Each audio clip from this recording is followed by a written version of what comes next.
Olá, eu sou a Leca Rocha, atriz, e interpreto o seu caso virtual de relacionamento bizarro aqui. Chegou seu dia, lindeza. Bora usar o nome dessa fofa que sempre está por aqui. Icerlândia, idade 30 anos, faxineira. A minha história é bem confusa, então eu peço que vocês prestem bem atenção nos detalhes, porque tudo isso começou não por causa do meu americano, e sim do americano da minha amiga.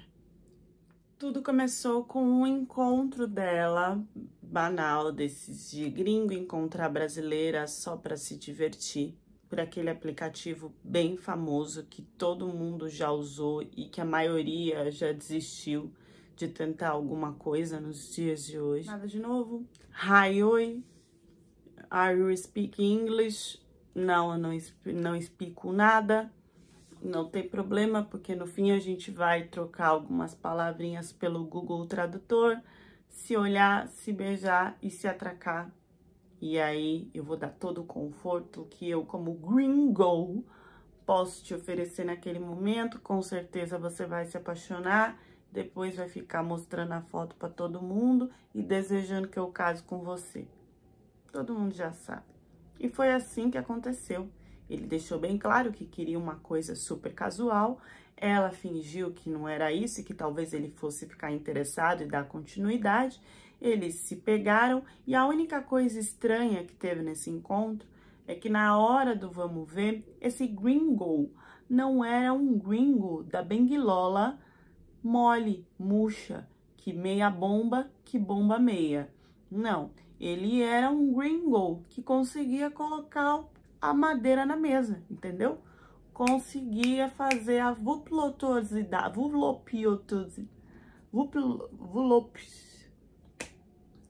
volatividade com a bengola endurecida. Além disso, o que mais deixou ela encucada é que esse gringo tirou tudo na hora do love, menos a camiseta de manga comprida, que ele estava em um dia que estava acima de 34 graus. Ela não questionou, só achou estranho. Aquele homem, com uma potência um pouco fora do normal para um estrangeiro no tcheco-tcheco, de acordo pelo menos com os que ela tinha conhecido e pegado, que eles vêm firme, mas a meia bomba logo aparece, né? De acordo com alguns relatos, não estou falando de todos aqui, pelo amor de Deus. Foi estranho ver aquele homem suando, derretendo, firme e forte, mas não tirando a camiseta para nada, porque ele não tinha um corpo gordinho e também não era super definido. Qual será que era a vergonha? A curiosidade bateu, mas não foi suprida. A decepção foi um pouquinho maior, porque no outro dia ele não mandou mensagem nenhuma. E nem no dia que eles se encontraram, quando ela chegou em casa, também não recebeu nada, perguntando se estava bem. Ele desapareceu por 2 semanas e reapareceu depois pedindo socorro. De acordo com o que ele falava, o endereço dela era o único lugar, era a única coisa que passava pela mente dele. Ele não lembrava de mais nada e estava desesperado e com muita vergonha do que tinha acontecido e de ainda ter que pedir ajuda para ela. Ele estava no Brasil, passeando, e parece que começou a conversar com outra mulher e por isso nunca mais mandou mensagem para ela. No momento que ele voltou o contato com ela, ele estava na delegacia e tentou explicar e pedir ajuda e ela resolveu escutar. Ele disse para ela que nos Estados Unidos as mulheres não respondem assim de um dia para o outro depois do date, que elas demoram um pouquinho, faz um doce para dizer que é difícil Então, que ele ia esperar uns 3 dias para mandar mensagem para ela. Só que no segundo dia, ele deu match com essa mulher, uma loira do olho azul, que ele descrevia que, apesar de loira e do olho azul, como se ele não gostasse muito disso, ela tinha a pele muito bronzeada e os atributos, né, tanto frontal como a poupança de brasileira. O que teria encantado ele? Ele descreve ela como se ela fosse uma sereia. E o pior, ele começou a conversar com essa moça e tentava marcar alguma coisa com ela e ela sempre confirmava e desmarcava, o que fez com que ele ficasse com o desejo de ir atrás mesmo dessa mulher, porque ele nunca conseguia encontrar com ela. Então, cada vez ela foi alimentando mais isso dentro dele, isso o tempo que ele ficou longe de mim, né, as 2 semanas ou mais, que eu não lembro muito bem. Finalmente ele conseguiu marcar o encontro com essa mulher, então ele já foi muito ansioso. Diz que eles conversaram, o papo bateu muito, e então ele ficou encantado por ela em pouco tempo, aceitando, depois desse encontrinho, ir com ela para casa dela. Chegando perto da casa dela, ele percebeu que era um flat, não um apartamento normal. Chegando perto da casa dela, ele percebeu que era um flat e nem se tocou que poderia ter alguma coisa de errado. Afinal, esse homem estava segurando a benguela há mais de 2 semanas querendo enfiar nessa moça, né? Então, ele só estava pensando com a cabeça de baixo, enquanto na cabeça de cima só passava as imagens do que ele queria fazer. Foi entrando para tudo com tudo pro flat, foi se atracando. Quando chegou na hora realmente da bengoia, realmente entrar onde ela queria entrar, a mulher parou tudo e falou o valor para ele. Porque, na verdade, ela não tinha explicado até esse momento que ela era garota. Ela só deixou bem claro quando estava na porta do gol, né? E ela falava, tinha um inglês muito bom. Mesmo assim, ele começou a fingir que não estava entendendo, porque ele não estava acreditando, né? Já que a mulher teria que avisar isso antes do primeiro oi. Ela se comportou como alguém que estava querendo um lance, não dólares. Então, ele não sabia se ele realmente não estava entendendo o que ela estava falando ou se ele fingia que não estava entendendo. Nisso, ela afirmou em português, em inglês, escreveu, reescreveu, e quando ele ficou meio sem graça, já com a bengoela que apagou, murchou de infelicidade, ele também começou a apagar. Começou a ficar tonto, não entender nada, e acordar sem nada, sem celular, sem dinheiro na conta, sem nada. Desesperado, foi até a dele e fez isso. E pedindo ajuda para minha amiga, porque não tinha quem ajudasse ele. A minha amiga não captou que se ele já estava com os guardas fariam contato com a família para tentar uma transferência, não sei. Na minha cabeça é assim. Pra minha amiga, não. Ela achou que ela que tinha que salvar ele, tanto que quando ela foi encontrar com ele, ele já não estava mais dentro do departamento. Ele estava numa quadra à frente para encontrar com ela. E aí ele foi sobrecarregando ela com tudo, que precisava de um lugar para ficar, que tinha que falar com a família, que não tinha condições. E ela foi ajudando ele em tudo que ela podia até ele se restabelecer para ficar os últimos dias que ele tinha no Brasil e depois voltar para os Estados Unidos.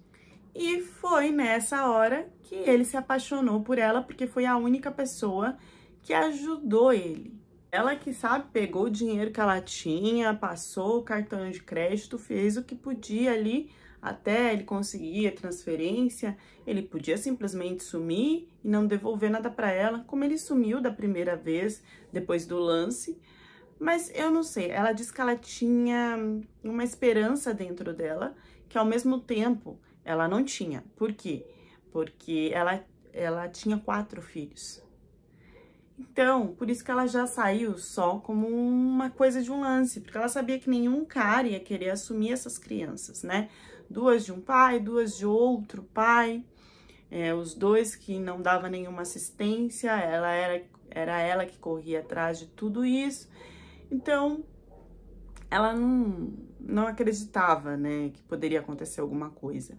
Mas ele ficou tão apaixonado que nesse momento ele conheceu as crianças e ele começou a cuidar das crianças já no Brasil, como se fosse filho dele.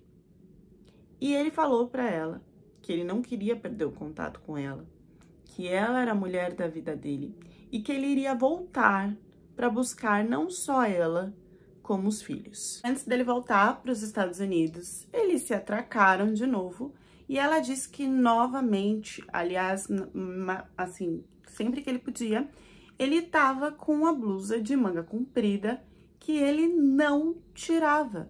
Ele deu desculpa de que não queria ser picado por mosquitos, de que tinha alergia, de que sentia a parte de cima do corpo feio. Cada hora que eles iam fazer o que ela falava, tira essa camisa porque tá calor, tira essa blusa, como você tá aguentando? Ele se entrava numa situação e não tirava por nada. Ela ficou pensando que talvez o defeito dele estaria ali. Mas o que poderia ser de tão grave? E aí começou toda a vivência online desse casal, que foi aonde até eles conseguirem que ela tirasse o visto, seja lá de noiva, seja lá do que foi, porque ela não me explicou muito bem, para conseguir ver ele. Esse processo durou mais ou menos 1 ano e meio, quase 2. Ela tava já para desistir. E para ele tava tudo bem, ia acontecer, ele era muito mais positivo nessa parte. Só que ela já não aguentava mais o que acontecia nas chamadas, porque ela era aquela pessoa que queria coisa no vapo, na carne ali, no pelo com pelo. E ele parecia que não se importava muito se essa situação fosse transformada em online. E ela gostava, assim, no começo, mas imagina, gente, toda semana um cara ligando pra você na chamada de vídeo, deixando tudo escuro, porque pelo menos se você olhasse olho no olho, você conversa, cansa, vai dormir. Não, no caso dele, ele praticamente fazia um show, que era assim, tudo escuro, e ele colocava uma lanterna só na bengola, e ele começava a recitar com aquela bengola pra cima, assim, empinada, igual pipa. Ele começava a recitar e não era poema, gente. Ele começava a recitar aquelas palavrinhas mágicas que os homens adoram na hora do vamos ver, que é uma coisa quando você tá mais com instinto, mais selvagem, entendeu? Vou tentar descrever aqui de um jeito subliminar para ver se vocês entendem um pouquinho. Primeiro ele fez eu apelidar a bengola dele, então foi sei lá quanto tempo online para achar um nome que ele aceitasse, porque ele tinha que se sentir bem, e ele se sentiu bem com ela chamando a bengola dele de Tchuco. Tchuco. Isso tudo, gente, ela foi me contando durante o ano, como se fosse normal e como se estivesse vivendo um grande amor, que logo ia dar certo ao vivo. E aí, com a bengola lá, né, ele virava e falava, ah, porque o Chucão, faz Chucão, pega o Chucão na tela, o Chucão tá com saudade por aí. 1 ano e meio nesse lengo-lengo, ela gostava dele, então ela respirava fundo. E também foi se criando na cabeça dela o sonho de morar nos Estados Unidos.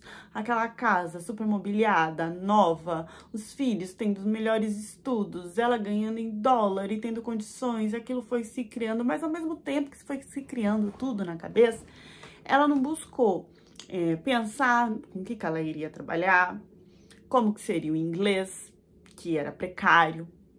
Mas assim foi seguindo. E eu pensava que esse homem não iria voltar para pegar ela com os 4 filhos, que ele só estava se divertindo online.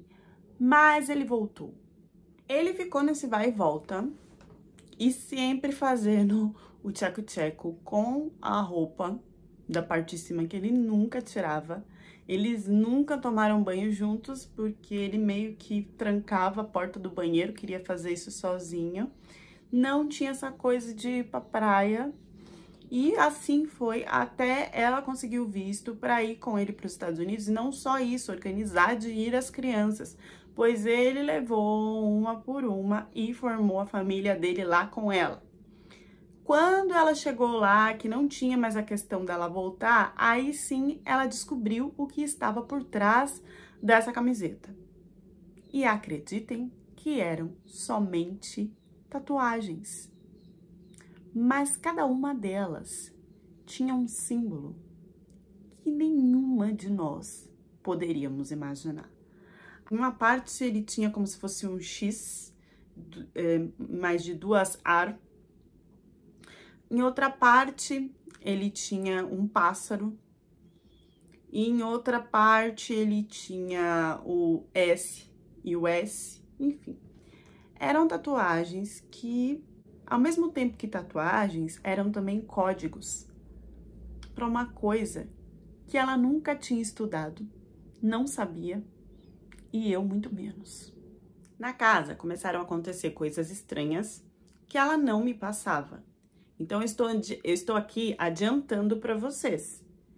Depois que eu contar tudo que ela fez e pediu para mim, eu quero que vocês entendam que eu não sabia disso antes. Estou adiantando. Repito. Na casa, ele só andava sem roupa. E tinha hora que ele fazia, ele dizia que era tipo de um ritual. Que ele tinha que fazer porque ele tinha que passar fases. Ela não entendia muito bem do que era, porque ela não sabia do que ele estava fazendo parte. Mas ele deitava no chão e ele começava a se debater, mas ele forçando, não é que ele estava tendo algo que ele não tinha controle. Ele forçando se debatia no chão, falava que estava entrando em contato e sentindo que o líquido que corria nas veias dele era algo especial e único e não era misturado com o líquido de outras raças. E que por isso ele era uma coisa rara e única e que ele tinha que trabalhar a circulação disso nas veias dele.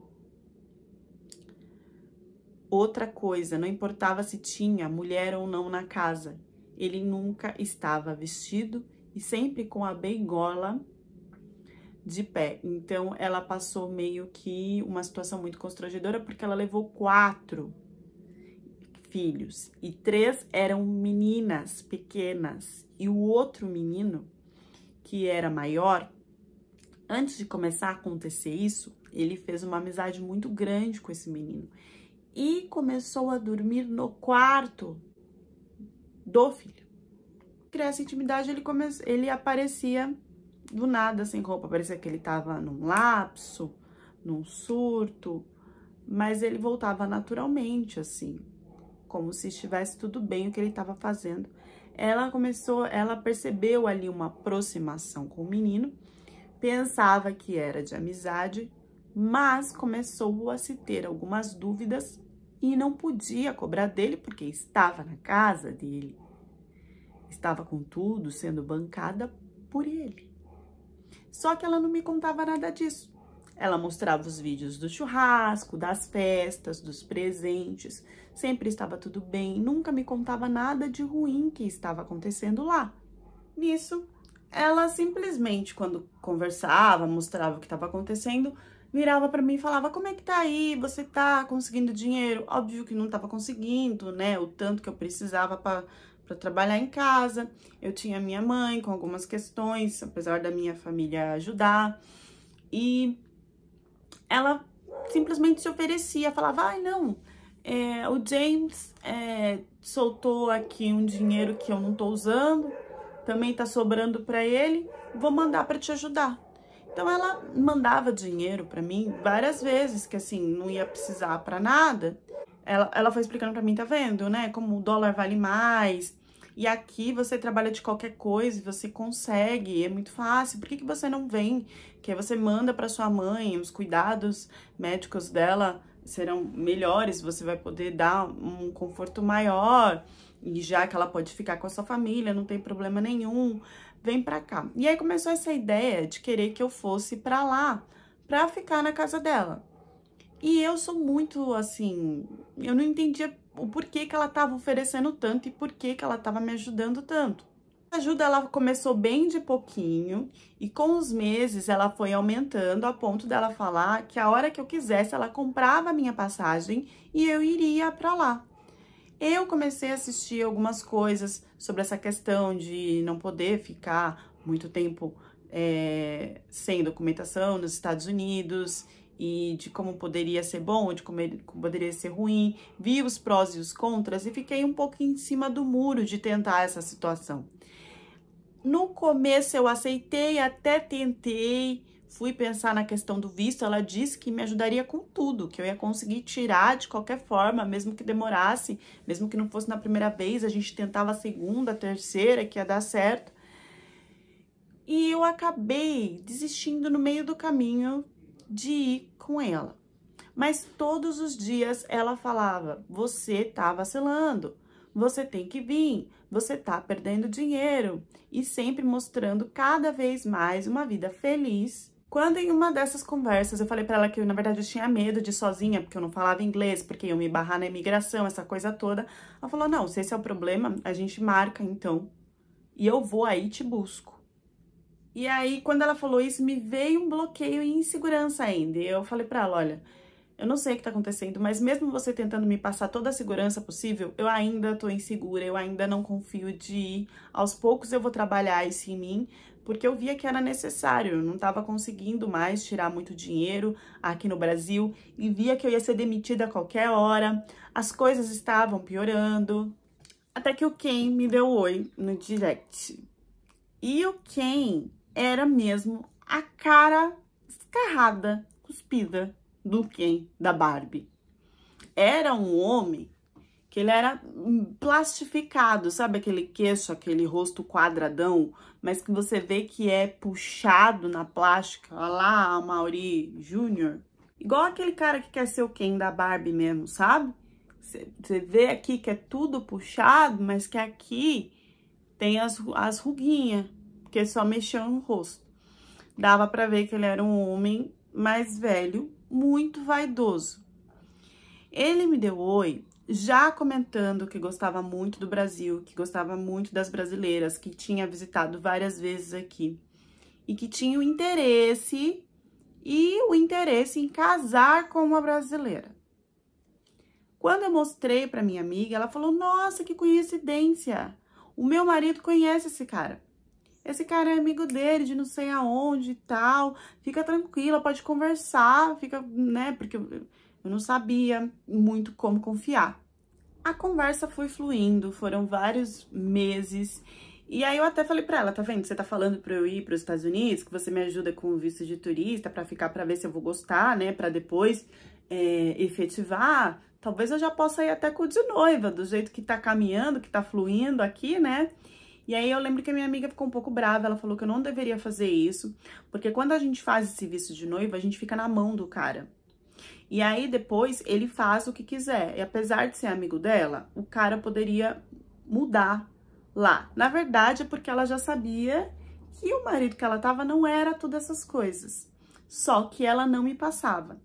E quem informava ela de que era melhor eu ter o de turista era o marido dela. Por quê? De acordo com o que se estava tramando para que fosse feito comigo, era melhor o de turista porque teria um tempo, um limite menor e eu ficaria lá depois ilegal. E quando se chega um imigrante que não tem a documentação certa, é muito mais fácil de sumir com essa pessoa do que alguém que já está registrado e documentado lá. Aquela mensalidadezinha que às vezes ela me dava não parou, mas o Ken também me mandava. E mandava até mais que isso. E aí ela pediu que eu atualizasse ela do que estava acontecendo entre eu e o Ken, porque ela queria que eu fosse de uma forma segura, igual ela foi. Então, caso ele falasse desse negócio de noiva, não, que ela tentava e ajudava até em contato com ele. Então, ela era como se fosse uma madrinha conciliadora de tudo.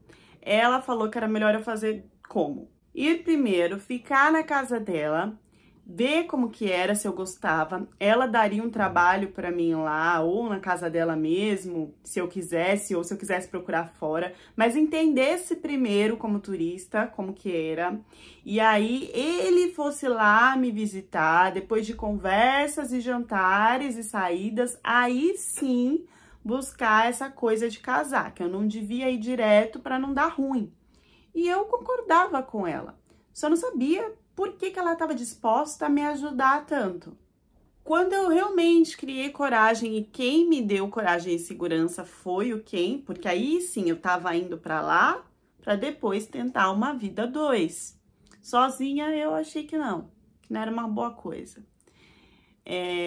Mesmo assim, eu fui por mim, entendeu? Eu fiz o visto por mim, eu falei que eu ia só pra viajar, não dei indicação de que eu ia ficar em casa de amiga, nem carta convite, não falei nada sobre isso, porque eles falaram que era mais difícil conseguir assim, que com certeza eles iam barrar achando que eu ia querer ficar lá de vez, que não era uma boa coisa.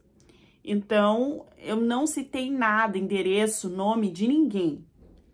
Chegando lá, ela me mostrou alguns serviços que eu teria que fazer, que era mais cuidar das coisas do filho e da casa.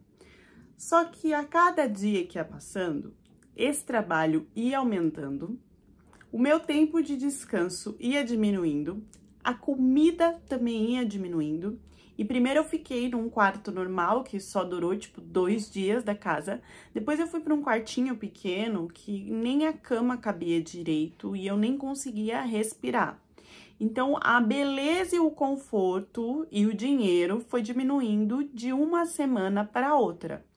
Eu comecei a achar estranho, porque aquele homem, ele me olhava de um jeito que eu não conseguia entender muito bem. E até aí ele não tinha feito nada sem roupa, igual já tinha acontecido outras vezes. Eu também não ficava prestando atenção muito nele.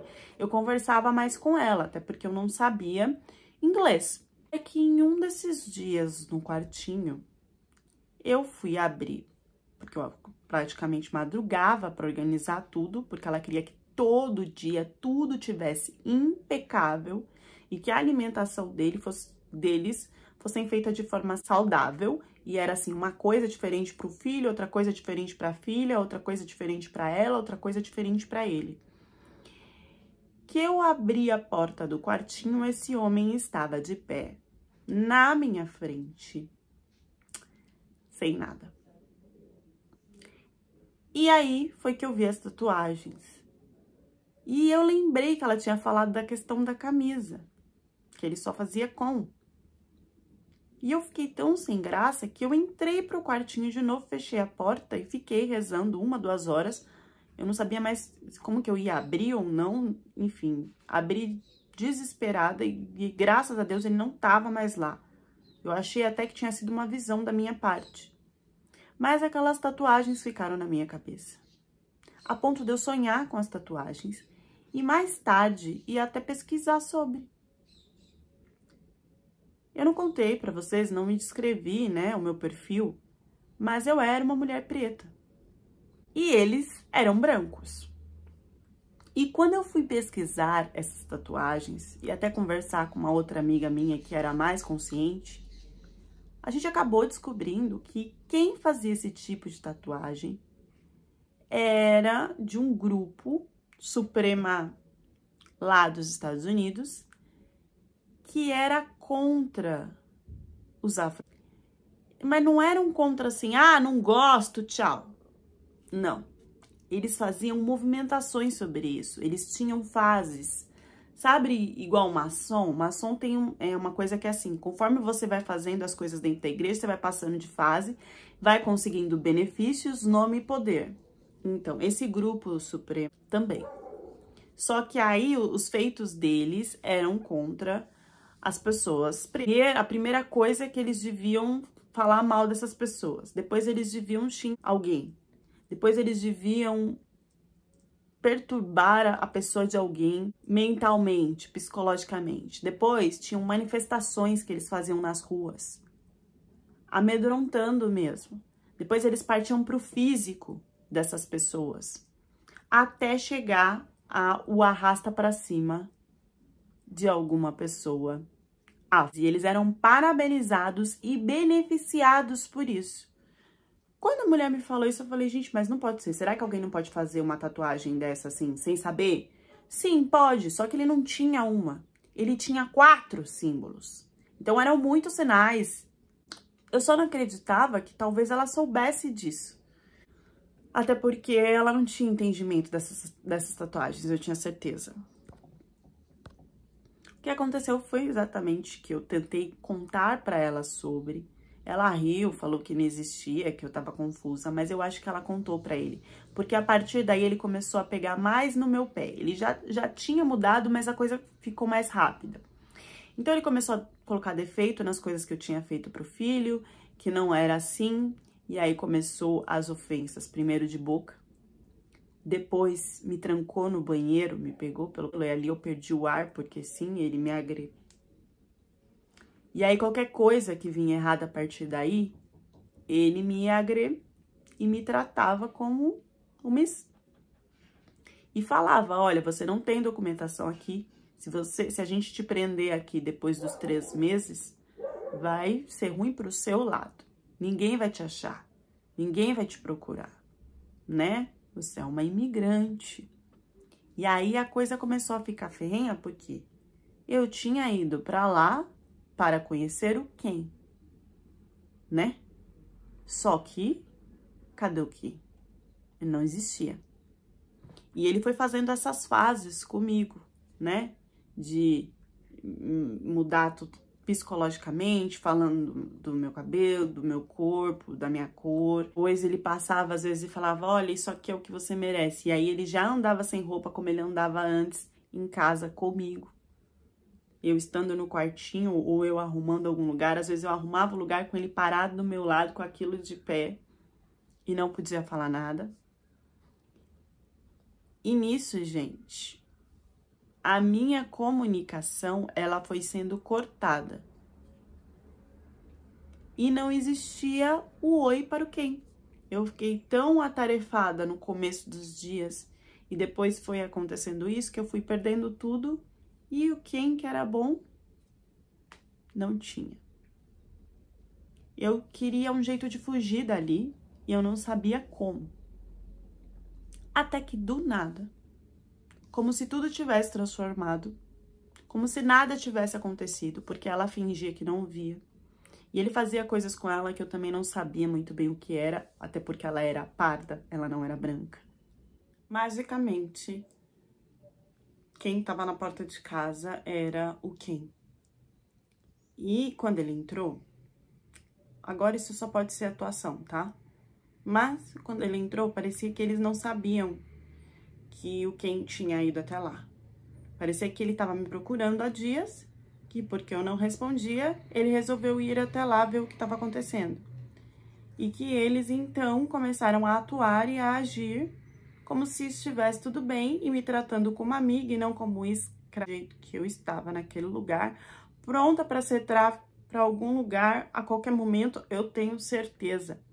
Ali eu respirei aliviada porque era a chance de eu sair. Eu olhava fixamente para o Ken, ele entendia que tinha alguma coisa errada, mas a gente não ficava sozinhos para que isso acontecesse. Então, ele perguntou, né, e aí, tem um café, vim aqui, porque eu não tô conseguindo falar com ela. Eles começaram a dar desculpa de que a internet tava com algum problema, que meu celular tava dando bloqueio porque era do Brasil, porque o chip, começaram a inventar um monte de coisa e não se tinha uma explicação concreta de uma coisa que não existia. E eu suando e tremendo porque era minha hora de sair dali, eles estão desesperados porque qualquer coisa eles, né, com certeza o Ken ia correr atrás de ajuda. Não tinha como eles negar nada, então foi, né, aquela comidinha, aquela conversa. E aí o Ken falou que queria dar uma volta comigo. Gente, era a minha chance de fugir de tudo aquilo. E eu aceitei desesperada. Quando eu saí, eu não sei como eles deixaram, mas eu saí. E aí eu comecei a contar pra ele praticamente tudo que estava acontecendo, e ele falou que eu não ia voltar mais pra lá, que eu ia ficar na casa dele, e que ele só não poderia denunciar isso por causa que ele tinha algumas questões de trabalho com o James, que era marido da minha amiga, e que se ele falasse, iria queimar ele, como o James era maior que ele nesse trabalho, então traria problema para ele, mas que ele me tiraria de lá e que se eu não quisesse ficar com ele, depois eu poderia voltar para o Brasil. Começou a prometer mundos e fundos. Eu nem voltei para casa da minha amiga, eu já fui direto ficar na casa do Ken. A gente começou ali a ter alguma coisa, mas eu não queria ir até os finalmente, eu estava muito assustada com tudo aquilo. Eu queria até voltar para o Brasil. Ele disse para eu respirar um pouco, que eu ainda tinha lá os meus 2 meses, né, para ver o que ia acontecer. E nisso ele foi me acalmando, foi me trazendo comida, foi fazendo tudo que eu queria, até eu decidir casar com quem. Nisso, a minha amiga e o James desapareceram. E eu achei que a minha vida com quem ia ser diferente. Eu não tinha, todo esse tempo que eu fiquei lá, eu também não vi que ele tinha. Eu não tive relações com ele. A gente só foi ter isso perto do casamento. E mesmo tendo, eu não percebi que o Ken também tinha 2 tatuagens parecidas com a do marido, com a do James, marido da minha amiga. Só que as dele eram mais escondidas e menores. E eu não prestei atenção em 1, 2 vezes que a gente teve relação, só foi bem pouco, porque foi bem perto de casar, porque a gente decidiu isso no escuro. Depois de falar que ia casar e tal, começou a ter comportamentos estranhos. Isso a gente não tinha casado ainda, tá? Tava na cabeça dele, no que ele falava. Ele começou a exigir que eu limpasse a casa, mas de uma forma que eu só faria aquilo e que depois de fazer aquilo eu ia ficar trancada no quarto dele e não poderia sair para nada. E quando ele tinha relações comigo, também era uma coisa forçada, fazendo aquilo que ele queria, praticamente amar. E ele foi me amarrando para fazer as outras coisas. Teve uma hora que eu tava, tipo assim, com a corda no pé da mesa da cozinha, só para arrumar a cozinha e ficar lá, sem comer, sem nada. Não conseguia alcançar a parte da geladeira, só quando ele deixava, porque ele trancava. Depois ele me deixava na sala, um dia todo, para eu arrumar a sala e ficava lá. Não dava, tinha que sentar no chão, isso sem tomar banho, sem o mínimo de higiene. A alimentação, às vezes ele colocava 2 colherzinhas de um negocinho lá no prato, e era aquilo que eu ficava por dias. Então, ele foi virando aquilo que eu encontrei quando eu cheguei nos Estados Unidos. E eu percebi que então ele era um deles. E que com certeza isso estava combinado para que eu ficasse mais distante e para que eles concluíssem que na minha cabeça o meu fim ia ser um arrasta para cima ou ser traficante. Que eu já tava ali, né? Eu já tava fazendo coisas contra a minha vontade, primeiro com um, depois com outro. Eu sei que isso foi evoluindo a ponto dele me deixar em um quartinho pequeno, igual eu fiquei na outra casa, eu caí na mesma situação. E ele tinha desejos muito quando era para se relacionar. Mas ele não me tratava como mulher, namorada, nada disso. Ele me tratava como se eu fosse mais, tá? Então eu tinha que limpar, fazer comida, não comer, trabalhar assim de 12 horas ou mais. E antes de dormir, sem higienizar nem nada, ele ainda queria se satisfazer comigo. E ele começou a me prender nesse quartinho, de tanta ideia maluca que ele tinha. Ele teve a ideia de fazer um buraco na parede. E aí, pra eu sair desse quartinho, se eu quisesse sair depois de um dia sem comer, sem nada, só saindo pra trabalhar, se eu quisesse, tipo, dar uma volta, respirar na frente do jardim ou comer alguma coisa, ele exigia que primeiro eu tivesse relação com ele por esse buraco. Vou tentar explicar como eu posso por aqui. Ele enfiava lá, tal, negócio nesse buraco e exigia que eu fizesse isso, que eu fizesse aquilo. E eu tinha que fazer se eu quisesse sair. Eu testei uma vez, eu não fiz, e ele simplesmente me deixou uma semana trancada dentro daquele quartinho, sem luz, sem água, sem nada. Eu só tinha, sei lá, eu só tinha que arrumar um jeito de fugir dali e ou eu ia de arrasta pra cima, ou eu ia conseguir fugir. Não tinha outra alternativa, entendeu? Não tinha como sair dali, com certeza os outros lá estavam sabendo. Eu comecei a tentar ver na minha cabeça uma forma. O único contato que eu tinha com ele, na maioria das vezes, era por esse buraco. Então eu só podia fazer alguma coisa por esse buraco. Em uma das vezes que eu entrava e ele me soltava para arrumar a casa, para essas coisas todas, parecia que estava muito agitado com outras coisas. E parecia que tinha outras mulheres que iam para outros lugares, que isso não era só feito comigo. E que eles sabiam que eu, como imigrante, não ia dar nada. Então, o que aconteceu foi que em uma dessas correrias dele, ele deixou a porta entreaberta. Então, até porque ele já estava acostumado também, parecia que eu estava ali, né, roboticamente, automaticamente. Então, o cara vai ficando mais folgado na situação. Sério, a única chance que eu tinha era de fazer alguma coisa com que ele se machucasse, a ponto de eu conseguir sair correndo por aquela porta. E ou dele ter que ter a minha ajuda. E foi isso que eu fiz. Quando ele veio com o negócio, no buraco, eu mordi. Eu mordi até sair o líquido vermelho. Não tinha como soltar da minha boca. Eu não sei como é que eu fiz isso, mas eu fiz.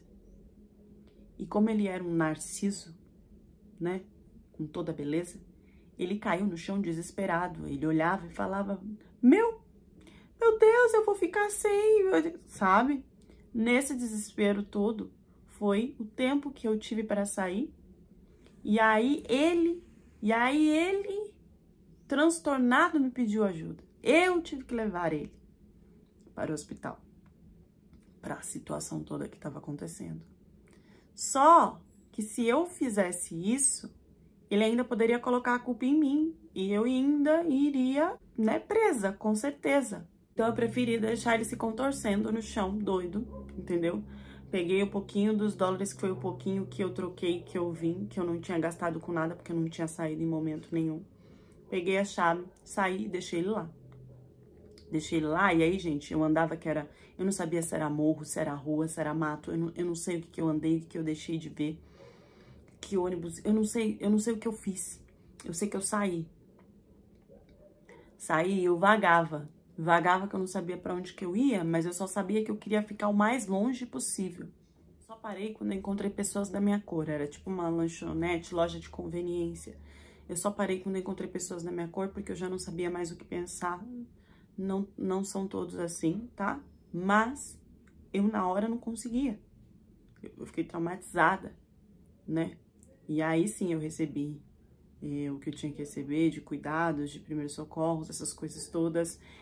Eu só falava que eu queria ficar mais distante porque eu tinha medo que eles me encontrassem. Porque parecia não, é um grupo que se tem em todo lugar. Eu não sei se eles se comunicam, como que era. Pelo que eu entendi, eu já tava sendo passada da amiga pra esse cara que ia ser meu marido, que sei lá pra quem que ele ia me passar. E parecia que ia ser fases que eu ia chegar, que eu não ia ter mais vida, né?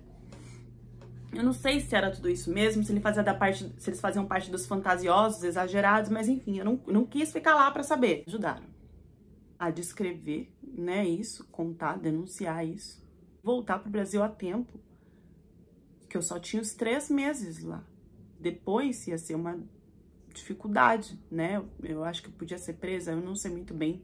Vou ser bem sincera com vocês, eu não cheguei a estudar isso, porque hoje em dia eu não quero mais saber, não quero ouvir falar dos Estados Unidos. Eu morro de medo.